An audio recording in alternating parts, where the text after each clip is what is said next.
Welcome, everybody. And I am on a different side of the screen than last week. I don't know. Oh, you sneaky host. Welcome, chatters. Welcome, listeners. Today's big recommend, episode 75 of Recotopia, is The Fallout, the HBO Max original film. And it's a heavy one. I'm excited to get into it. But let's do some lighter stuff to start out the show with our usual small recommends. Aaron Dicer, my co-host. I'm Jeremy Scott. I keep screwing it up because I'm not used to being the lead on a podcast. Did you bring any small recommends this week, Aaron? Oh, I sure did. As per the usual for me, one TV, one movie. We will start. Let's start with a TV show this week. New season of What We Do in the Shadows has started. The first couple episodes. What's most impressive to me about this show, which I came to a little bit late, I think towards the end of season 2, I caught up and started watching it because too many people had told me it's my kind of humor. Very, very funny stuff. And they were right. I really, really enjoy how funny this show is. I enjoy what it's doing. It is, at its essence, that thing where you take something that has been dark and scary and just create it as normal day-to-day satire / humor. So vampires are now completely undermined by the fact that, they have all the same foibles and, weirdness and incompetence that a normal human may have. The show is basically vampires. They're just like us. Except for the extreme version of our own ignorance and stupidity. So it's been very, very fun in that way. But what I really love about it is the show's ability every season to kind of reinvent itself a little bit. Now, not so much that it changes what you love about the show, but with the ability to have this character have a different take on it. For instance, there's a character in the movie named Colin, who's not a normal vampire. He's an emotional vampire. And his whole thing is that he sucks the life out of other people by being boring and dull and drab. And he's just that guy, So then last season, they had this whole plot for him as he kind of went through some stuff. Guillermo kind of is the central figure of our attention in this season. So it kind of gives every character a chance to really kind of play in the spotlight out of the shadows, so to speak. Like Lost used to do with episodes, it's doing with seasons. Sort of, yeah. I think that's fair to say. But really, really enjoying it. If you haven't watched any of What We Do in the Shadows, it is on Hulu. It's FX on Hulu. All the seasons are there. It's a quick watch, quick catch up, and it's a lot of fun. I have not seen the movie or the show. And I have heard the same thing you have, that it is the kind of thing I would really enjoy. And I really have two lists of shame. One that I think I will actually get to, and one that seems more That's fair. impossible. And this is in the one that I think I'll get to, but you just pushed it a little bit further up the top. All right, cool. I'm sorry, soft drink fans. Both my small recommends this week are films. I'm going to start out with a 2014 Draft Day starring Kevin Costner, Jennifer Garner, Chadwick Boseman, and Frank Langella. It's a 60 on Rotten Tomatoes, and I'm curious to know the Chad and Aaron's opinion on this movie, because I can't tell you why I like it. I can't put my finger on it. It may simply be the mystique of Kevin Costner sports movies that always seem to be compelling. Maybe it's the inside baseball look at the draft process. Inside football, but yes. Inside football, yeah. I mean, it is kind of like a soap opera in the way the characters are drawn and interact. Everything is a big interaction. But I just really, really enjoyed it. I've seen it probably 7 or 8 times now. It was on last week, and I watched it again. I don't know. I don't know. If you haven't seen it, give it a look. Give it 20 minutes. See if it does something for you. I get the feeling by his face that Aaron really doesn't like this movie. But maybe he's just smiling because that's what I do. That's what he does. Have you seen this movie? Yes, I've seen this movie a couple times. Really enjoyed it both times. I think what you're trying to put your finger on is the fact that it's one of those movies where if you separate yourself from your view of the movie, you can go from like a higher angle. You can go, I don't think this movie is like everything I usually like, or that it's, that it's not exactly, there are pieces that if I start to think about it fall apart or whatever the case may be. But when you're watching it, you find yourself invested in the performances, the characters, and the plot. And really, if a movie can get you invested in the performances, the characters, and the plot, you're probably going to have a good time. And that other stuff can kind of flow away.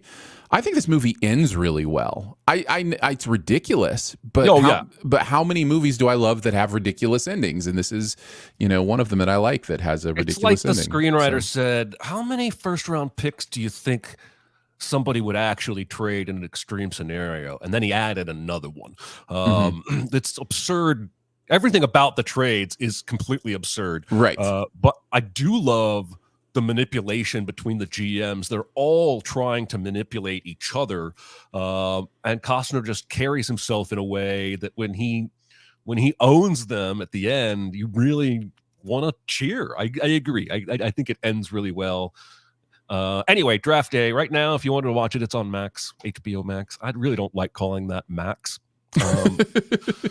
But I guess eventually go with the full title, Max, the place for HBO. Is that really what it is? I don't know. Oh my goodness. I've heard that joke made. Do you have a second small recommend this week, sir? I do. And before we get there, shout out to the chat who is looking up my Letterboxd scores for all the movies we talk about, so they can compare. I gave Draft Day a 3 out of 5, which is in the positive. Seems fair. But just barely. So yes, there you go. That's funny. This has become a thing now. Right. I'm never gonna have a letterbox. All right, let's head on to my movie small recommend for the week, and that is Asteroid City. Speaking of things you're never gonna like or never gonna do, Jeremy and I have had recent conversations about Wes Anderson, which is how I know this. I've heard this movie described as the most Wes Andersoniest movie to ever Wes Anderson. I disagree fully with that observation. I actually think that's French Dispatch. I actually think French Dispatch is like the most he's ever been that definition of himself. This movie feels a little different for me in that I feel like he's taking what he's done with kind of how he's structured his recent movies, where French Dispatch was a magazine, and Grand Budapest Hotel was a book, and there's these underlying structures that he's added. In this one, that underlying structure is a little bit deeper ingrained into the storytelling in a way that it almost feels like Wes Anderson directed a Charlie Kaufman movie at times, which I found not only fascinating, but really interesting and pleasurable to watch. There are moments where there are characters, I don't think this is too spoilery because I'll kind of talk around it, but there are characters who have been cut from the movie, that had scenes cut from the movie, that are telling other characters about the scene they had cut from the movie. And it's so interesting because it's this layer of having somebody talk about a character's emotion instead of actually emoting it, which when you really think about it is kind of what Wes Anderson characters usually do. They're not really emoting a lot. They're just kind of saying the words. And I think he's found a really interesting way to let the emotion of a story exist because of the factual information and not necessarily the exaggeration or exorbitance of the performance, which I find really, really interesting. So Asteroid City, I really enjoyed. One of my favorite Wes Andersons. It's insane to me how after Fantastic Mr. Fox, I've really kind of liked everything he's done. I think I've grown into enjoying his style maybe. And before Fantastic Mr. Fox, I just haven't been on board. So I wonder if I need to go revisit some of his earlier stuff. But I just want more Rushmore stuff, man. Not only is that my favorite Wes Anderson movie, but that's one of my favorite movies. And Well, it's certainly his most accessible movie, I would think. It that's feels, what I'm saying. I want yeah. more straightforward stuff. The characters are a little quirky, but it feels like the real world. And then everything he's made since then feels like it's not in the real world. And Correct. And I that's like that. I that's like fine. that. Yeah, a lot of people do. Well, and I think there's a freshness to it for me is why I like it too. Like, you know, he is almost the opposite of trying for immersion, right? Like he's Yes. thrown immersion out the door and is going, I'm doing something different. And so to be able to find meaning and emotion in non-immersion is, I think, a really interesting experiment, and it works for me. But I know it doesn't work for everybody. So Asteroid City is my second small recommend. All right. That's I've heard good things about this, and I think it's probably going to be good for the people who like Wes Anderson. Mhm. And I don't know when I'll get to this. I think I told you in our other conversation that Yes, it's I in that just- second list. it is in the second list because I have just kind of stopped watching those movies. All right, my second small recommend this week, another film that I watched last week, 2011, The Gray, starring Liam Neeson.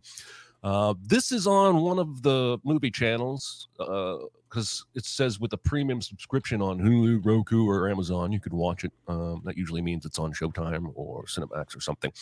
The Gray is one of the most straightforwardly plotted movies I've ever loved watching. What if a plane crashed in the absolute wilderness of Alaska, British Columbia, who knows where they are, and a pack of wolves decided to pursue the survivors of the plane crash. That's the plot of the movie from beginning to end.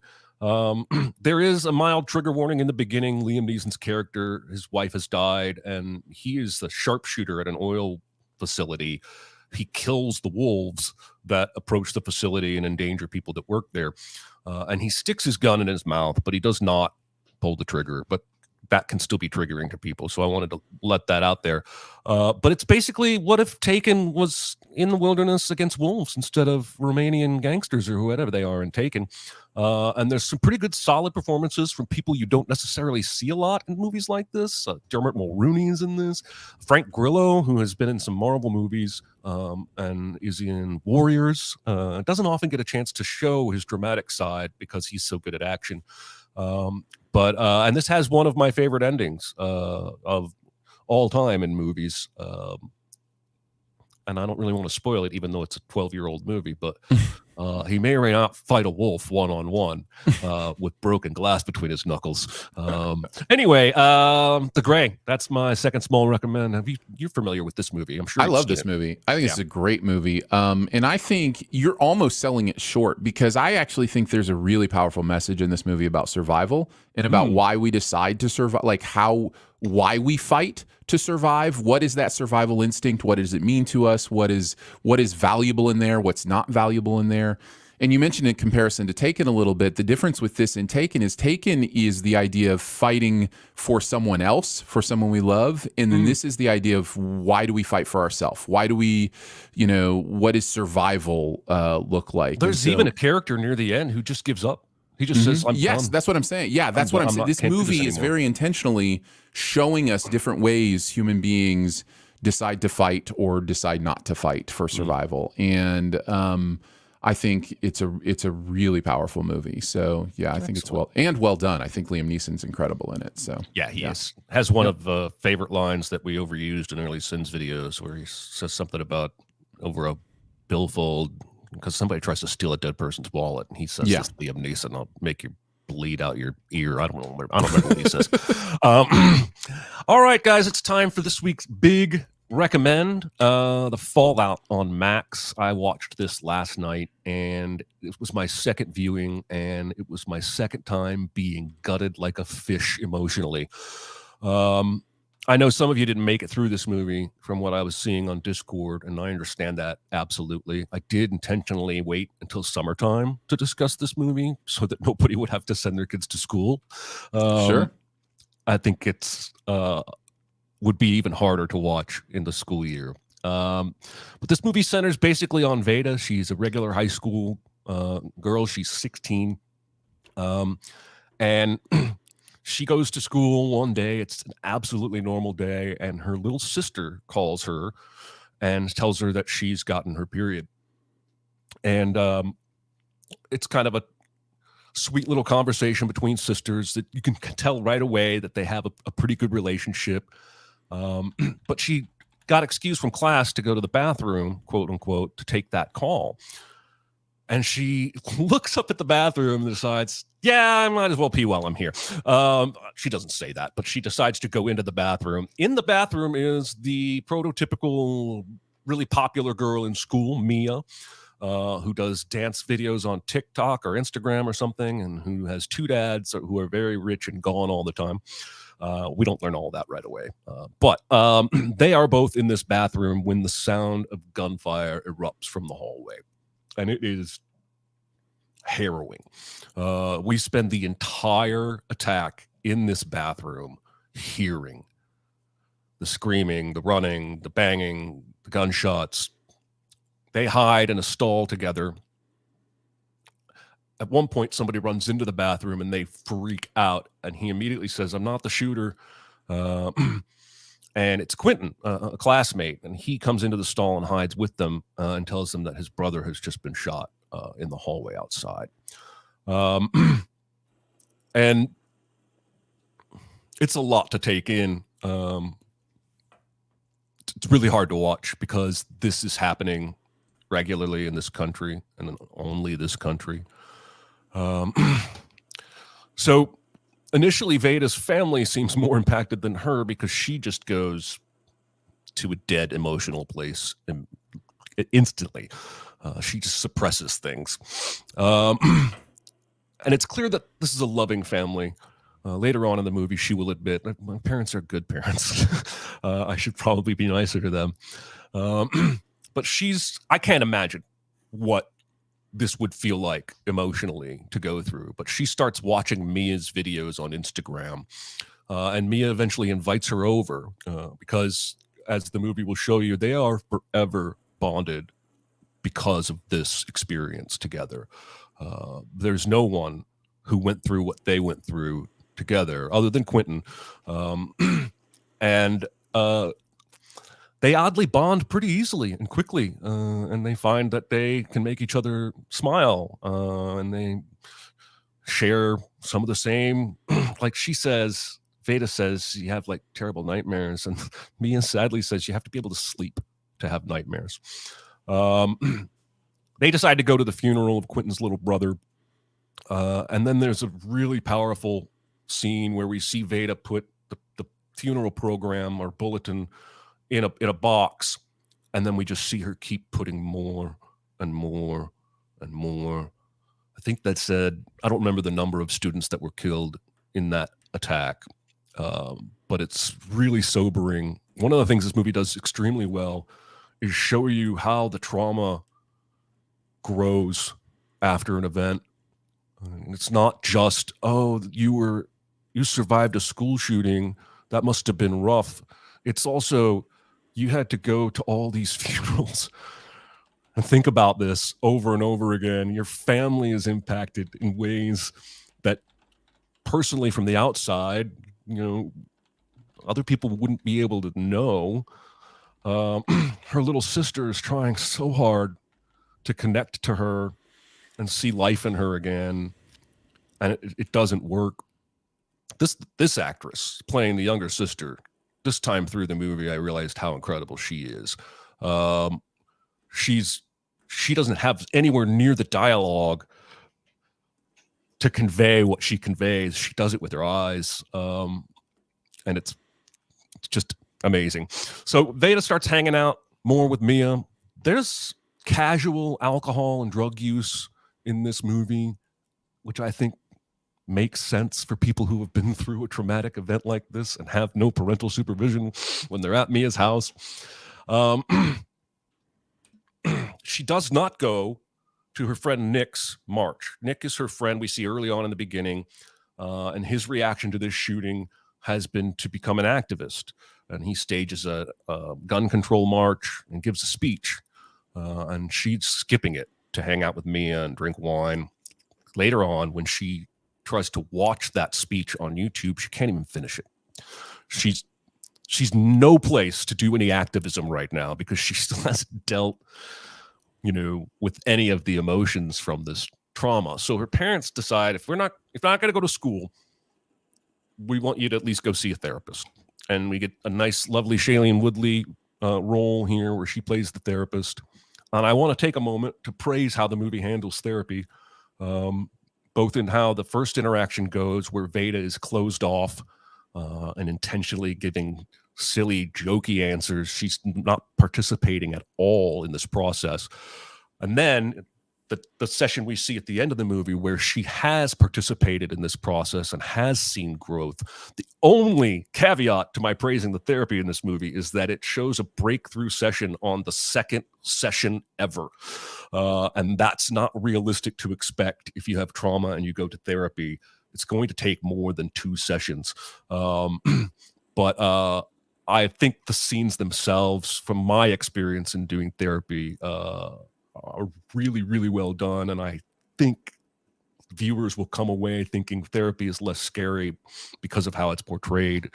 Again, Shailene Woodley does a really, really good job with this. This movie does a couple of things that Roma does.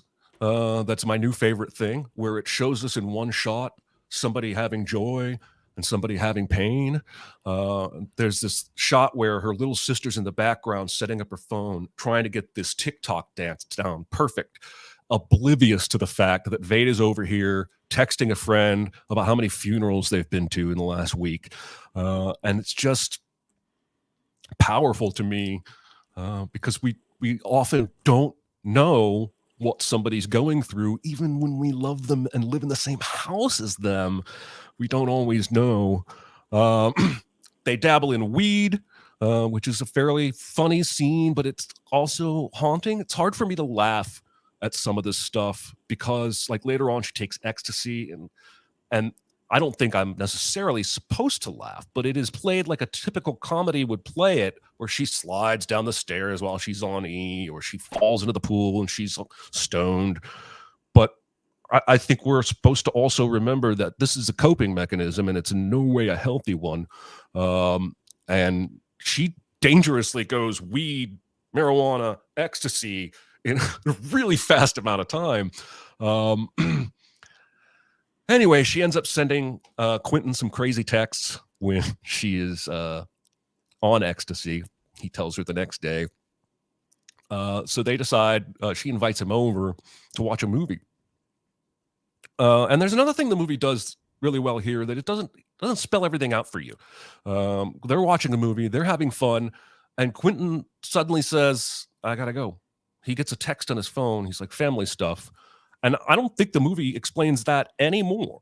He just goes. And she's like, okay, yeah, don't think anything about it. Because Quentin is here to remind us that people need time after an event like this. Later on, she will try to kiss him. And I think he clearly likes her. But he says, I am no place to be in a relationship right now. She sadly takes that personally. It's hard not to feel rejected when you kiss somebody and they say, I don't really want to do this. She also has a fling with Mia one night where the movie doesn't show you anything but them kissing, but later on she will say they had sex. And again, I think kids that are 16 are already exploring love and those emotions and attraction. And I think a trauma event like what they've been through, which bonds them so tight, so fast, I think it would leave her searching how to express those, how to feel those, how to live with these positive feelings that in this negative time. Throughout a lot of this, her friend Nick is texting her, calling her. This is the guy that organizes the marches, and she's not responding to him. And one night the night that they have sex, she stays at Mia's and comes home hungover the next morning, and Nick had already called her parents because he was worried about her. She goes to Nick's house and says, you didn't have to rat on me, dude. And I'm glad that Nick gets a moment to put her in her place and explain that, he was genuinely concerned that she might not be safe. She starts ignoring text from Mia at this point. because she's embarrassed. She doesn't know if she should be embarrassed about the tryst. And then we get to the scene that breaks me, where Amelia, Veda's little sister, comes into her room at night and curls up in bed next to her. And she says that she knows she's to blame for Veda almost dying because of the timing of her texts about her period that day at school. And Veda says, no, you're not to blame. And Amelia says, then why have you been so mad at me? And I had to pause it for a good 10 minutes and be emotional and just experience that, because through her eyes, you now see every other interaction from the beginning of the movie through Amelia's eyes. And you realize that the trauma breeds trauma, and it grows like a like a weed and infects the people close to you. The scene ends lovely, though, because Amelia says, you were the first person I thought of in that moment. You're my favorite person in the whole world, and you always will be, even after I get married. And it's a lovely scene that really sets the tone and begins the healing for her. Her dad then takes her to a hilltop, and they do that thing that happens in movies where you're convinced to scream out loud all your troubles. And he doesn't care if she swears. And they both say some pretty honest stuff, screaming into the wind. And then we see her back at therapy, and now she has begun to feel her emotions. She's allowed herself to experience them, ups and downs. And this is the first step to healing. But then the final scene reminds you that healing is a really long process. She goes to Mia's dance studio because they've reconciled and they're going to meet up. And she's clearly excited. And a news alert comes across her phone about a school shooting in Ohio and 12 kids are dead. And Veda has a panic attack. And we only hear most of it. And then the movie ends. Because that's reality. The movie doesn't sugarcoat anything. The movie is just showing us our country as it exists right now. And what's wild is that in the movie that's 2 years old, that's like a month and a half between those two shootings. And in real life now, sometimes there's not even days between school shootings in America. And I feel like the movie deserves a bigger audience because it could change some minds that don't currently have the empathy for students and their families who have this fear every single day.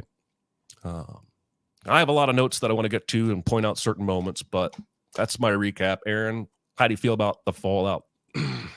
I really, really like this movie. I had written down many of the things that you've already touched on, whether it be the scene with the sister, which, by the way, is set up perfectly in that first phone call. It is one of the sweetest sister, like older sister, younger sister conversations I've ever seen. And it felt authentic, like so much of this movie does. I feel like this movie feels very authentic. The relationship between the two girls, by the way, one of whom Jenna Ortega has a lot of the heat in this after this doing Wednesday and so many other things. Maddie Ziegler is the other girl, and I found it really interesting in that she says some things that kind of apply to her own life. There was something about, being in dance from a young age. And then at one point, I think Veda says something about, I'll be your stage mom or whatever. Well, she got her start on, Dance Moms. Literally, Dance Moms was the show where Maddie Ziegler came to prominence. And then she was in. Well, I became more aware of her. I didn't watch that show, but I became more aware of her when she started being in. Was it Sia? I think it was either Sia or Gaga. I think it was Sia. Had a lot of videos, and Maddie Ziegler was always kind of the dancing stand-in for Sia. Just some incredible stuff. She's an incredible dancer. She really is. And I think she's doing good acting work here as well. So that was really, really interesting to see. Yeah. You mentioned the TikTok going on in the background. I definitely had that noted. It's such a beautiful way to, and the movie does this often, where it visualizes how others are trying to interact around you, but you just are in your own space, your own world, your own trauma, and I think the movie does that really, really well. The fact that this is it Megan Park, I think, directed this. It's a directorial debut, kind of blew my mind. It's really good work. Like it's a real not only understanding of how to tell a story, which there's a story being told here, but even more has this clear understanding of what it's trying to do. And the only negatives I had for this movie were intentional. Like the things that I didn't necessarily connect to or didn't like about it, I felt, and I'll just briefly express those. I like a movie that's a little more willing to get deep and underneath the stuff. And this movie doesn't do that in the same way that I usually experience it, which is like these heavy dialogue scenes, really like the therapy sessions are I loved the therapy sessions in this movie. I thought they were a real good example, but those are prime opportunities for what another movie might do, which is to really let her dig in and have a deep catharsis about what's, been going on. In this movie, very purposefully and intentionally doesn't want to do that, because what it's saying is that this is a lifelong process, that this isn't solved in a day, that this isn't. In fact, the ending is the biggest example of this, saying that that this is something that does not have that big catharsis. Oh, okay, here's how everything is okay. And I didn't expect the movie to say everything was okay. But there were times I was feeling a little bit of like, I want to go deeper. I want to explore what she's feeling a little bit more instead of just experiencing it. But that's not what the movie wants. The movie wants you to just experience it. And I think that's valuable. I think that's really interesting and valuable. So yeah, I thought it was really well done. There's plenty of other things. I want to bring up another one that you brought up was the swearing scene with the dad. I thought it was so amazing when she was like, "Dad, we're not even swearing anymore." Yeah. I thought that was so cool. I just it's like, because that was never really the point. The point was really to say the things you're feeling, and I thought that was really beautiful. The one example of things the movie doesn't ever delve into because it doesn't feel like it has to is where are Maddie Ziegler's dads? Like we never meet them. We never hear we know they're in Europe, I guess, but we don't really hear did they know what happened? We don't even know that if they know what happened. And I think the movie is purposefully, again, having us experience things from Veda's, perspective. It's the opposite end of the spectrum, right? Veda's parents are loving and they're present, but they don't know what to do. And Mia's parents aren't even there. That's her trauma is going to be a lot worse because of that. But I kind of wanted, I wanted to know, I wanted at least a one line of dialogue that was here's what they said about it, and can you believe they were that callous? They're at the NATO summit. They can't leave. Something like that. Yeah, there's something that even allows us to draw that distinction even greater, because their voice is missing, whatever that voice is, and so it's just a lot of interpretation. But again, I think that's intentional, so I don't have a huge problem with it. But I was curious about it. Yeah, I have plenty other I can talk to, but you talk about. But go ahead, you pull something out. There are. The movie expects you to pay attention, I think, to get the full effect. And there are two moments I'm going to talk about that underline that. When she goes to take the phone call, and she's outside in the hallway about to go into the bathroom, there is a backpacked, hooded student that walks behind her. Mm-hmm. And I'm pretty sure that's the shooter, because it's not very long before the shooting starts after that. And I didn't notice that the first time through because I didn't know it was about to happen. The other moment is halfway through the film when Julie Bowen, her mother, is trying to get her to go to therapy or have that conversation. Mm-hmm. She says something Um, and Veda says, "Oh, I already did that." And her mom says, "Well, what would I do without you?"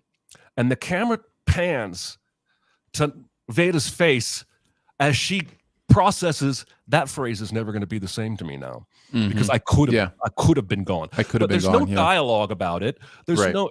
It's only an eye lift. She looks up from her phone when her mom says that. But I feel like the movie is being very intentional there, saying this is just one of the millions of ways this trauma is going to impact the rest of their lives. Yeah, I just okay. My first note: all hail the 90-minute movie. Sure. Because we don't get enough of those. I think the panic and anxiety stuff portrayed in this movie is really well done. And I think it's actually unsettling more at the end that we can't see her, we can only hear her. But those felt like they were written by somebody who's had those experiences. She's waking up with nightmares, doing panic breathing. There's a lot about this movie that, mental health wise, that it just gets right. I love the line where she's doing that whole spiel. She's stoned, but she ends with, "Can I trust this meme?" It's a very funny rant. The movie is not without humor. No, it doesn't lead with it at all, but it allows it to be part of coping mechanisms. Yeah, exactly. That is life. Like the other day, Friday, I had an all-timer of a bad day, but it was just because a bunch of different stuff went wrong, all coincidentally. And I'm angry. I'm stomping around the house. My wife is not talking to me because she knows that I'm not in a good conversation place. Right. And something on the TV, I think it was Friends. I think it was something Joey said, and I laughed. And my brain went, "Why are you laughing? You're angry." But it's just it's a human impulsive response to life. And that's what the movie lets you feel all of the emotions. Well, it's definitely a both things can be true kind of movie. Like it definitely plays in that ground of, the things that we think are contradictory.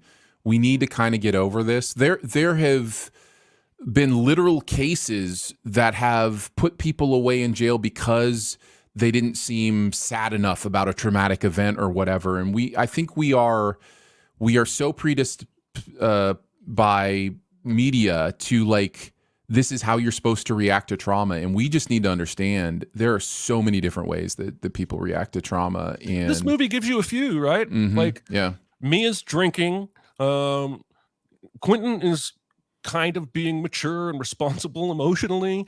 Veda's, suppressing all of her emotions. That denial stage stuff is really interesting to me when Veda's in the denial stage. It's one of those things where I think it kind of comes to a head where she won't use the restroom at school when she goes back, and she steps on a can, and it shocks her so much that she pees herself. And it is one of the most, like, up until that point, she's been really trying to convince herself she's okay. And I feel like even at that point, even having done all that, she's still desperately trying to be okay. Yep. Instead of like really dealing with, and I don't know that I've ever seen that so clearly, that idea of, even confronted with how obvious it is that I am not okay, I'm going to ignore it. I'm going to continue to be in denial about it. I thought it was really powerful and led to some interesting stuff later. So the first day back at school, the first day she goes back to school, what are they doing? Active shooter training. Mm-hmm. Yeah. Of course she couldn't use the bathroom. The school itself won't let her forget it. I have places that exist in the world that I won't go to right now because they're associated with some kind of trauma. And that was very believable to me. She got all the way to the door. She thought she was okay. She thought she could do it, and she just couldn't go through that door. Yeah. All right. Do we have a super secret double feature this week, Aaron? Yes, we do have a super secret double feature that we can get to. Let's see. So I've been kind of paying attention to some of the choices that the chat's been throwing out for the double feature. I like all those choices. I thought about some of them. Mass was one I definitely thought about. Certainly topic-wise, it deals with the same kind of thing. I saw that mentioned, but nobody I thought mentioned this one, and I just feel like this is kind of perfect. I think the double feature for this is Ordinary People. I think this has that same idea of trauma in an authentic family and how you deal with it and how you don't deal with it. And I was blown away by this movie when I saw it for many of the same reasons I enjoy The Fallout. And it has to do with how authentically it portrays grief and trauma. So, Jeremy, have you seen this one? I have, yeah. In fact, it was my super secret double feature for The Artifice Girl. Oh, I actually gave 2 that day, but that was one of them. That's right. And you're right. In terms of traumatic themes and how they impact the family and how they impact people differently. Yeah, everybody should watch Ordinary People. It's way ahead of its time in terms of mental health and therapy and treating and that was the other part. The respect. therapy stuff was the other part, the reason I really thought of this movie. And I think it's Timothy Hutton that kind of is the stand-in for our character for this one, who goes through a lot of the stuff. But you've got the parent stuff that's in this one. There's some very interesting similarities, although not identical, between the moms in these 2 movies. By the way, I thought the scene where she opened up and was completely honest with her mom. She has a scene with everybody in the family in The Fallout, but the scene where she was honest with her mom and her reaction to that was really, really great. It was the girls. It was with the girls, so I can't get pregnant at least. She walks out of the room. Yeah, this movie, I kept thinking about Spontaneous while I was watching this movie. Spontaneous is, I think, sort of an allegory for school shootings and how we process that trauma. It plays much more into the horror humor angle, so it may be too jarring to be a double feature, but it did remind me of that movie several times throughout. There was one other thing I did want to mention before we move on. There are so many little touches in The Fallout, and I just wanted to mention a couple of them. Okay. One of them is when goes to visit her new friend for the first time, Mia, for the first time, and Mia's waiting by the door. But when she knocks, Mia takes a couple steps as if she wasn't waiting by the door, consciously doesn't want to appear, too eager or whatever. Yeah. There's all these little touches like that.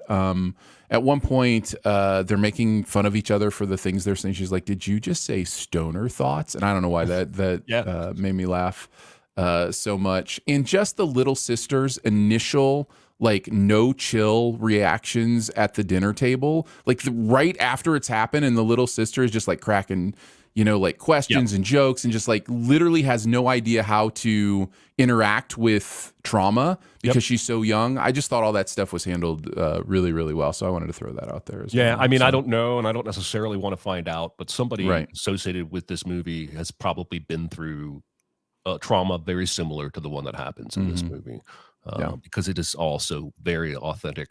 All right, Aaron, you are the picker for the next week's homework. What movie are we going to be watching?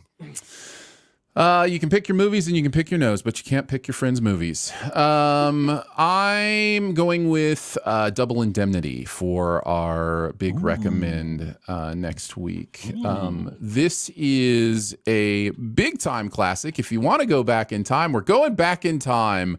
This is, 1944, I think. So what, 80 years ago?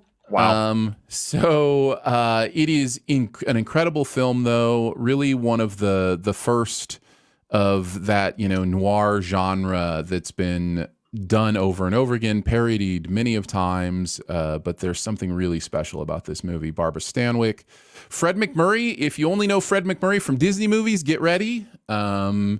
Because he was actually a legit amazing actor before he was an admittedly amazing actor in the Disney movies as well.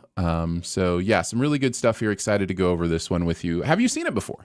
I have not. One of my greatest joys about this show is that it forces me to watch movies that are on either of my stacks of shame when I might otherwise look at that stack and see Friends on the TV and just keep playing Friends on the TV. So this is going to be the 4th or 5th, maybe even 6th movie on Recotopia that I have not seen prior to the show. And that is just me mirroring what we hope the audience is experiencing with this show, is that being exposed to a film that you haven't seen before that has good quality. This one appears to be only available to rent or buy. Yes. Which is okay. We're not always going to land on a movie that is free to stream. But I'm excited. Porter Hall's in this. He's in something else that I just watched, but he's in Miracle on 34th Street. All right. So I like that. Double Indemnity, noir, crime, and it's an hour and 47 minutes. All hail the 90 to 110 minute 107-minute movie. All hail the 107-minute movie. All right. Well, we have a few minutes to get to a couple of questions. Right so on. When the chat has devolved into more Sin City talk. So let's do some questions. If we ever get that choreography movement category at the Oscars, what would be the first scenes you think of? First of all, let me just say, adding categories to the Oscars should have happened five years ago at least. Like it's ridiculous that they continue to be stubborn when they changed the categories. They combined the sound categories a while ago. Like what are we being so precious about? Yep. And by the way, this category existed before at the Oscars. They actually got rid of it at one point. Yep. So I am fully for adding stunt, choreography, whatever kind of categories. As far as this specific question. What would be the first scenes I think of? The entirety of the movie RRR, but especially the Natu dance scene is absolutely astounding. But even the action stuff would fit into this idea of choreography. The way that movie is choreographed is insane. So that's the first thing that came to my mind as a movie deserving of this category. Well, I'm similar. My very first thought was 1917, even though it's not technically a one shot. There is so much performance that is based on movement and choreography to pull those emotions out of you, particularly that famous shot where the camera's pulling back as the guy runs at you and the soldiers are all going past him. And I also thought of Mission Impossible 6, or I guess now 7. I haven't seen it yet, but I said all year after number 6 that McQuarrie deserved a Best Director nomination because just the scope of that spectacle and pulling that off. And, Tom Cruise would probably end up winning. If they ever do a stuntman category, what's going to happen? Tom Cruise will get nominated because he does his own stunts and he'll win over an actual stuntman.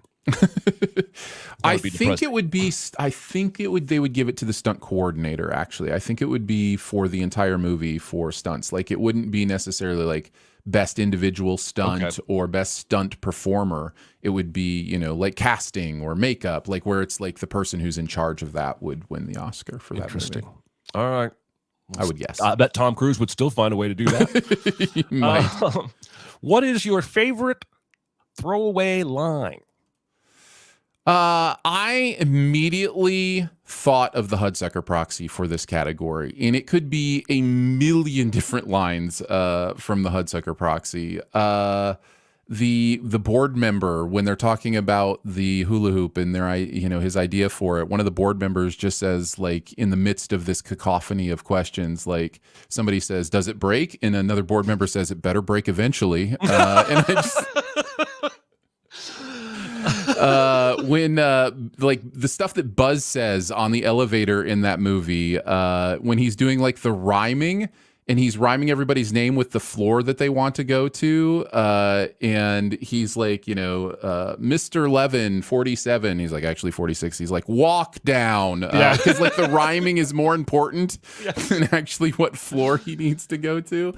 The time where Amy Archer is like, a face that only a mother could love, and then the throwaway line on payday just slays me. That movie has such great throwaway stuff. It's beautiful. It really does. It's like a throwback to those really talky movies.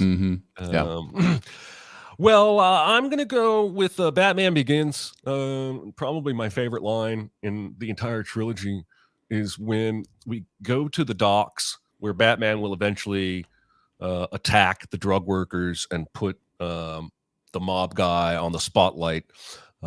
the mob guy's in the car with the crooked cop, and the crooked cop asks him, where are these drugs going or whatever, and the mob boss goes, "Don't burden yourself with the secrets of scary people." Nolan has, I guess his brother probably wrote these scripts, but in the next movie, in Dark Knight, Eric Roberts does the same kind of thing. When he's in the nightclub, Batman is attacking, and the pretty girl goes, "We can't hear you talk," and he goes, "What makes you think I want to hear you talk?"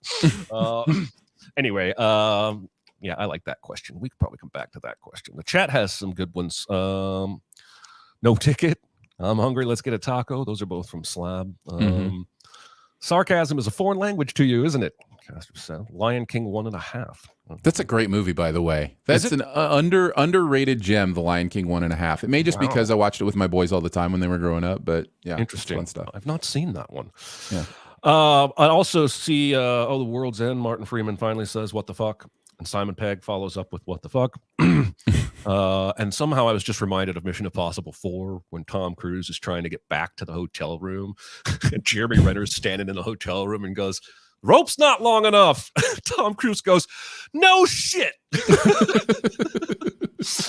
All right, one more question, and then I'm going to get a sandwich. Name a movie-going experience where something happened in the physical auditorium around you that resulted in you either missing some of the film or kept you from fully immersing and enjoying it. When I went to see Tim Burton's Dumbo, in the finale scene, the big finale of Dumbo, where the circus is getting destroyed and, Dumbo's flying and all that, the pre-roll advertisements started. And it's interesting because it was one of those screens that has the consecutive cameras, right? It uses 2 cameras to shoot. And so one of the cameras was still playing the Dumbo finale. The other was playing the pre-roll advertisements. So they were like over each other. And it was very distracting. But somehow made that movie better. It's just one of those things. Also, what happened during that, they shut everything down, tried to reboot it. And when everything was shut down, they still had the projector lights. There was just, nothing, like a static image on the screen. And so I did shadow puppets for the kids in the auditorium because I was in the back row. And I'm tall enough. So I stood up and did shadow puppets while they were trying to get things. Just reminded me of a time that Josh Childs and I went on a triple date to see Romeo and Juliet with Leonardo DiCaprio. And we convinced Josh to go up to the front. It was a sold-out show. So Josh went up to the front of the auditorium to do trivia.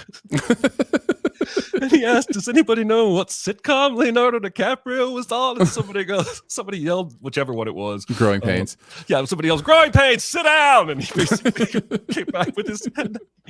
But that was before the movie started. Amazing. I was a guitar player in a wedding in Detroit, Michigan, in college, and was otherwise not very familiar with most of the people. And so after the rehearsal on the dinner, I decided to see a movie, and I went to I Know What You Did Last Summer. I still know what you did last summer. Sold out show, Friday night, and a knife fight broke out on the other side of the auditorium, prompting me to leave and go back to the hotel and be thankful that I was alive. Those are probably the biggest ones. I do want to tell one story. It's not a movie auditorium. It was my 6th grade classroom when the teacher was showing us Camelot. Which is not a movie you should show children who are 6th graders, and it was never shown to 6th grade again. And there's a romantic scene where a man nuzzles some bosoms, and a kid in the back row stands up and yells, "Bury it!" And he got suspended. And I have never forgotten that instance. Bury it. Oh my goodness. It's exactly what a 6th grader would say in that instance, and not an actual person. Amazing. All right. Thank you, everybody in the chat. We appreciate your input and your lively commentary, even when it devolves into Sin City talk. Let's see, a couple here I want to pull out real quick. When I saw Pacific Rim 2, I had to tell 3 teenagers to stop talking. When I turn around, the dude is taking off his shirt, and the other 2 are taking pictures of him. That is frightening. That escalated quickly. I was watching Guy Ritchie's The Covenant, and my mom called. The film burned when I saw The Master and Harry Potter, The Half-Blood Prince. Yeah, film burns are no fun.